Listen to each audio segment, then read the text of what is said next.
Good morning, everybody. Leon Olguin here with At Home with Music. I wasn't originally planning to do a live stream today, but my dear wife said, well, go ahead and do it. You've always got some interesting things to share with people. So I know this is kind of last minute and I may not get too many folks here watching live, but I also know that this will be put up on YouTube later on and you get a chance to watch it later. And I don't have a whole lot of time today. We are still in the midst of recovery from the storm from Helene. We have a tree out in our backyard. You can't see that, but I'm looking out the window here, and I've got this beautiful view out onto my private deck. But they're getting ready to take down a tree that, because we had so much rain and then the wind from the storm, the tree was starting to come down very slowly. And if it were to come down all the way, it would come down on our house. We don't want that. So we've got arborists here today who are getting ready to remove that tree, plus another one also on our property that's leaning against another tree and is in danger of falling on somebody's head. Anyway, once they get those down, they're going to get out the wood chipper and it's going to get very noisy. And so that will, of course, cause us not to be able to do anything else from a recording standpoint or a video standpoint today. But I wanted to share something with you that's very special to me. I may have shown you this book before. I'll put it up here so you can see it. This is the Reader's Digest Family Songbook. This book was originally published in 1969. I was 11 years old, so you can do the math. This book is 55 years old. And it harkens back to a time in American culture when more people were interested in just making music just for the sheer joy of making music. Now, I've known and worked with a lot of musicians in my life, and many of them want to do something with their music. In other words, they want to become performers. They want to get in front of an audience. They want to write their own songs and establish themselves as performing artists. And that's wonderful. That's a great goal. I wouldn't necessarily recommend it for a livelihood. It can be very tough way to make a living.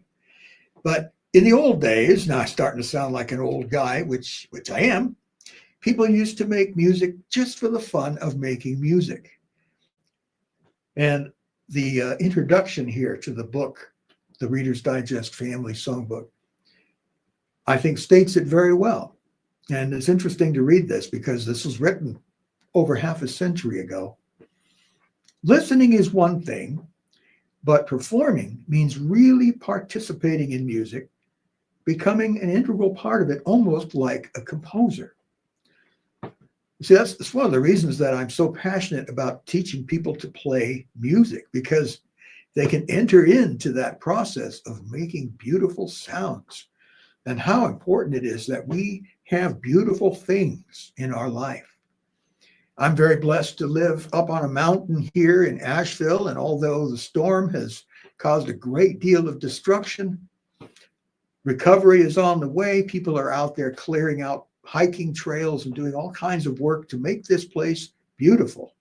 And if you ever want to go on a beautiful vacation, come to Asheville even now, because we depend on visitors to keep the economy going here. Anyway, listening to music is one thing. Performing means really participating, becoming an integral part of it, like the composer.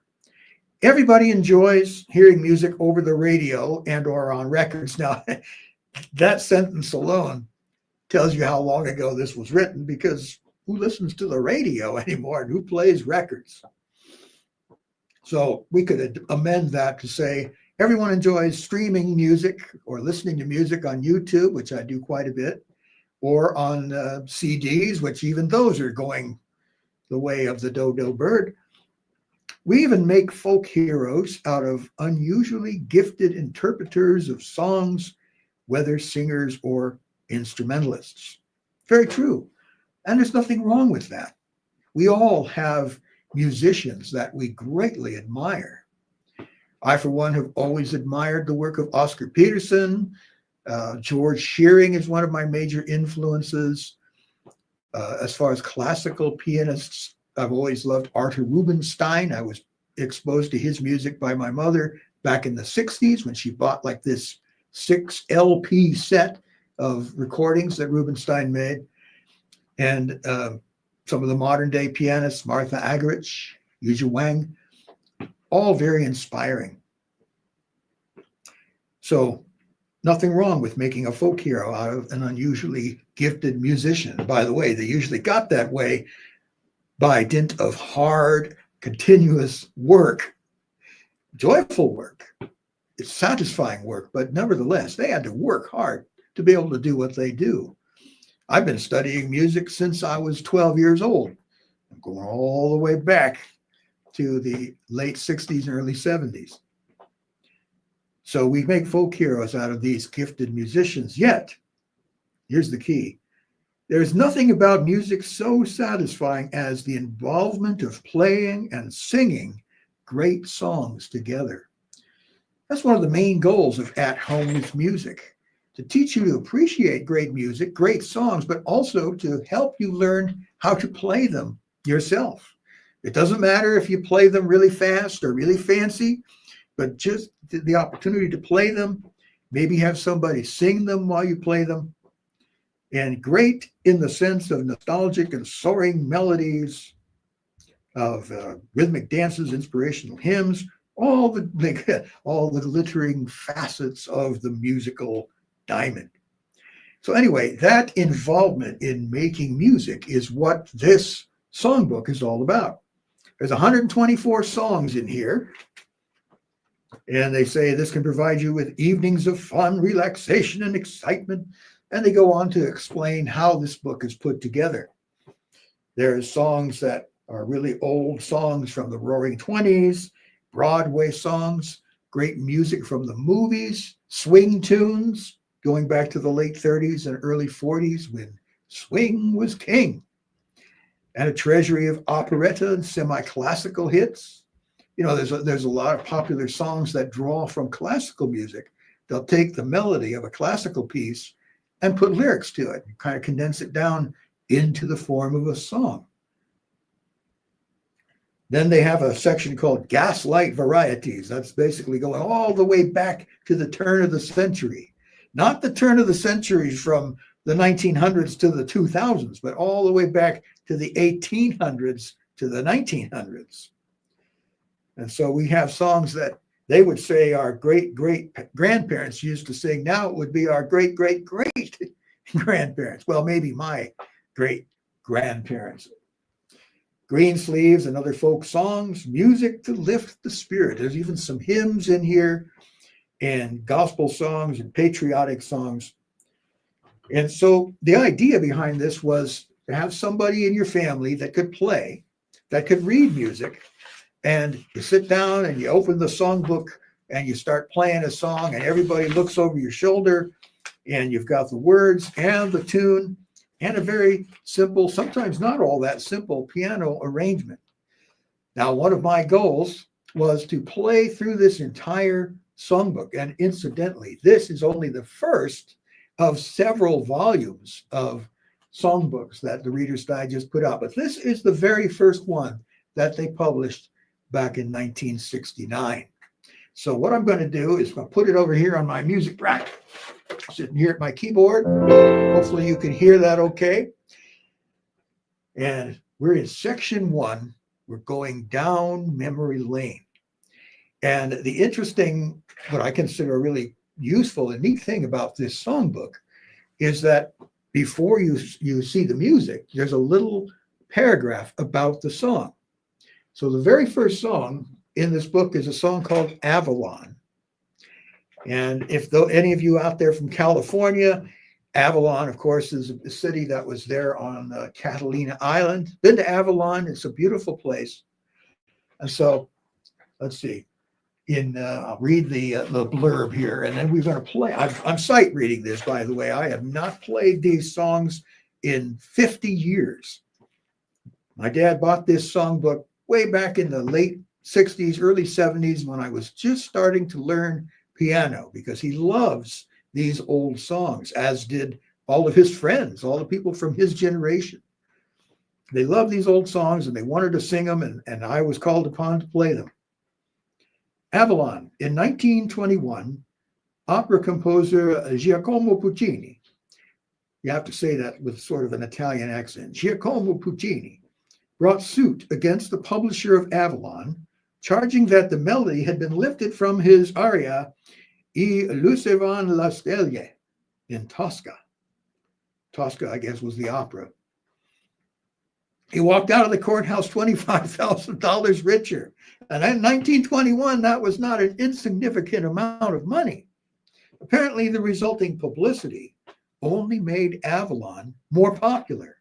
And today, it still exerts its siren call appeal. And like many of these songs in the book, they're closely identified with certain celebrities or musicians. This song was closely identified with Al Jolson. And if you'd have no idea who Al Jolson was, you ought to look him up and learn about him. He billed himself as the world's greatest entertainer. And amazingly, nobody ever said, no, you're not. They all said, yeah, he is the world's greatest entertainer. So many interesting stories about Al Jolson. When he was on Broadway, he would stop the show and then talk directly to the audience, completely out of character. And he'd say, well, let me tell you, folks, the boy gets the girl. Now, do you want to see that, or would you like to hear me sing? And of course, he got the response that he was hoping for. The audience says, hey, Al, we want to hear you sing. And so he would send the entire rest of the cast home and entertain the folks until the wee hours of the morning. And then he would say, boy, I'm getting tired and I'm also getting hungry. You know, there's a little diner next to this theater. And I'm going to go over there and grab a bite to eat, but they also have a piano. I'm going to bring my piano player. And if you'd like, come on over and I'll sing you some more songs. And sure enough, the place would be jammed with people from the theater who came in to hear Jolson sing some more. Anyway, this was a big hit for Al Jolson. So I'm going to play this for you. I'm going to read it right out of the Reader's Digest Songbook. Now, the arrangements in this book are simple, but not simplistic. There's some interesting chords in here that you will hear, and I'll stop and tell you what they are as we go through it. And there's some fun stuff in here. There's introductions. You can read the melody. And anyway, let's take a look at this. Here is Avalon. Incidentally, when this gets put up on YouTube after we finish the live stream today, I'm going to go through and I will put the words to Avalon in here, because basically I'm going to be playing this straight. You're going to hear the melody. So if you want to sing Avalon, you can come back to this video or come back to this live stream when it's posted on YouTube. And later on, I will put the lyrics to Avalon in there and you can sing along with me. I'm not going to sing. I'm just going to play. So here's the introduction.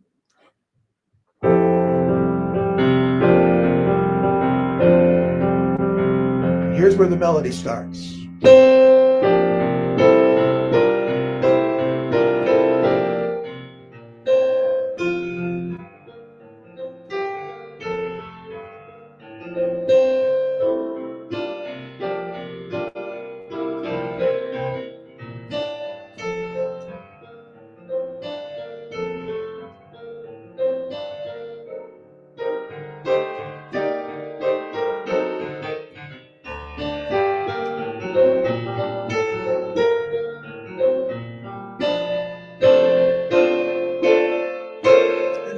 Chord.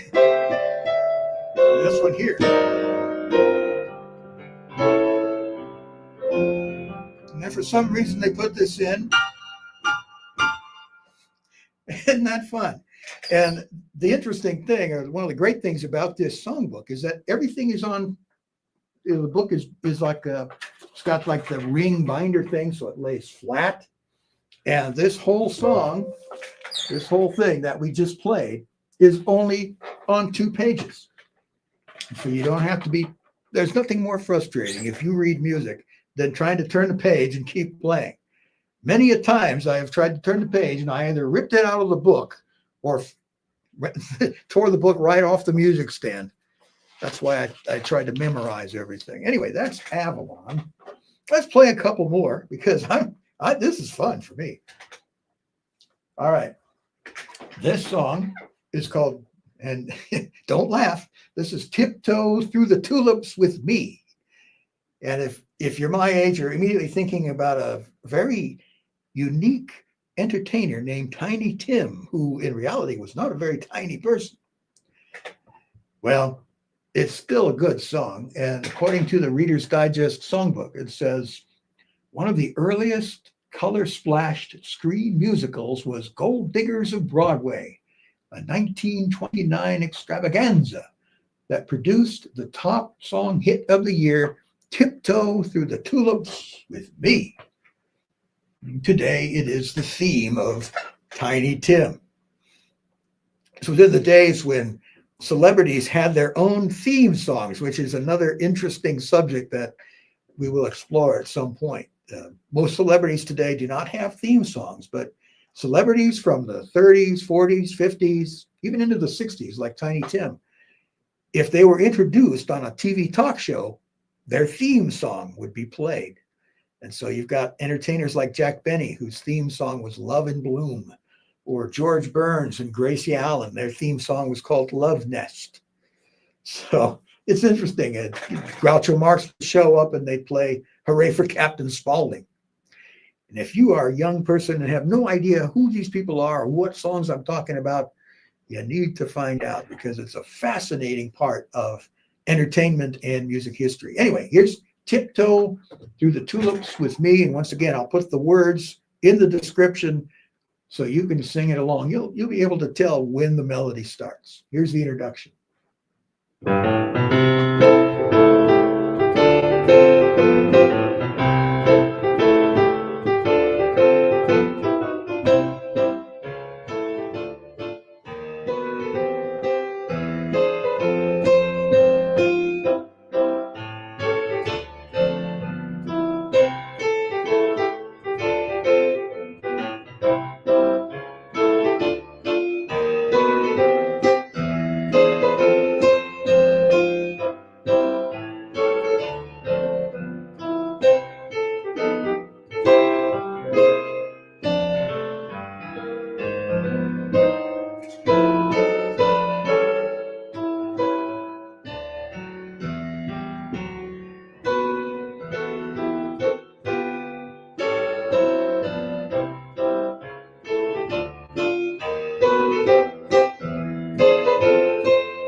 Well, I hit a few wrong notes in there, but hey, I'm sight reading it. Well, not really sight reading. I've played this, but it was about 52 years ago. So you have to cut me a little slack. Anyway, how long have we been going here?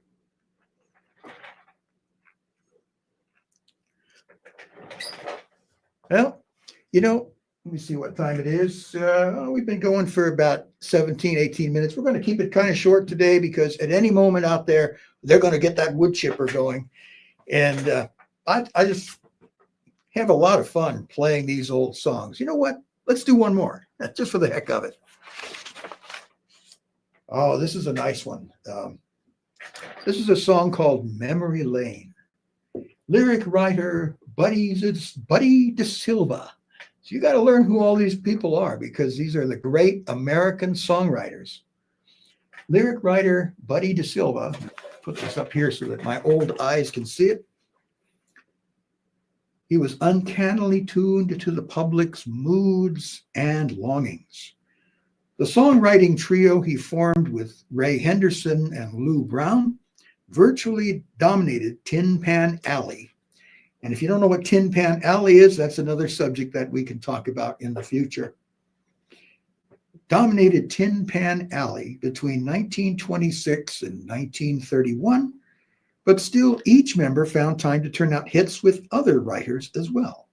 In 1924, De Silva teamed with Larry Spear and Con Conrad. How do you like that name? Conrad, for one song, one dreamy, nostalgic, enduring masterpiece. Memory Lane. Oops, my pedal is running away from me. There we go.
Oh dear.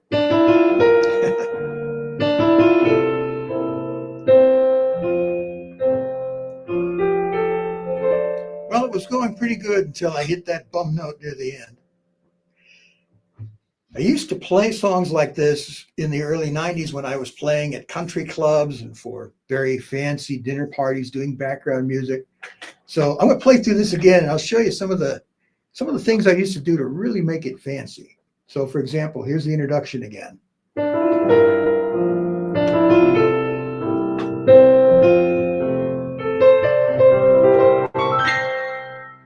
That wasn't very good, but you get the idea. Kind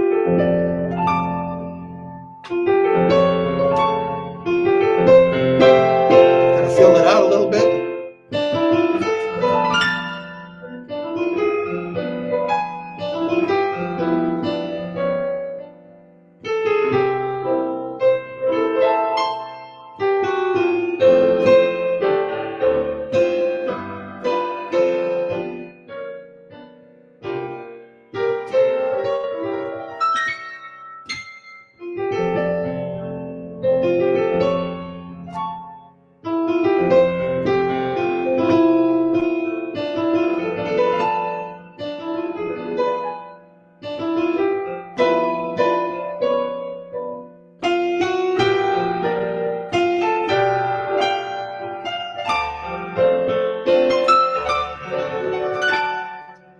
Yeah, a little silly. And then you bring it back down at the end.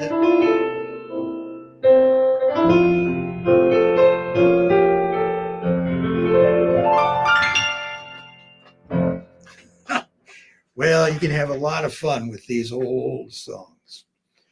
Anyway, thanks for tuning in today. And if you're watching this after the fact, at some point in the near future, I will put the lyrics to the songs that I played today in the description so that you can sing along with me as we go through the Reader's Digest Songbook. Now, I still got a lot of songs left here, but we're not going to try to do any more today. I know they're going to be getting started with that wood chipper out there, so it's going to get awful noisy around here. But thankfully, things are coming back into normal here in Asheville after the big storm. So that'll be the last time I talk about it. In fact, I can see one of the guys working right out there in the backyard. So they're hard at work. I couldn't do it. If I tried to chop down a tree, it would probably land on the house. Everybody's got their own set of skills. And I'm helping you develop your skills so that you can do something like this, play songs like this. Anyway, thanks again for tuning in. Let's see if anybody... All right. Not too many comments today. Somebody wrote book, music composition, YouTube, show your channel for me. I guess YouTube pointed them towards At Home with Music, and that's great. If you're watching this after the fact, be sure to like this particular live stream video and leave a comment if you like, and I'll be sure to respond. If you would like to support my work, you can go to my Patreon page. I'll leave the link to that too when I go back and add some stuff to the description. Doesn't cost much to become a patron of At Home with Music. A lot of perks and things for my patrons, including playing through some more of these songs in a more controlled environment. Anyway, that's it for today, folks, and I will talk to you next time.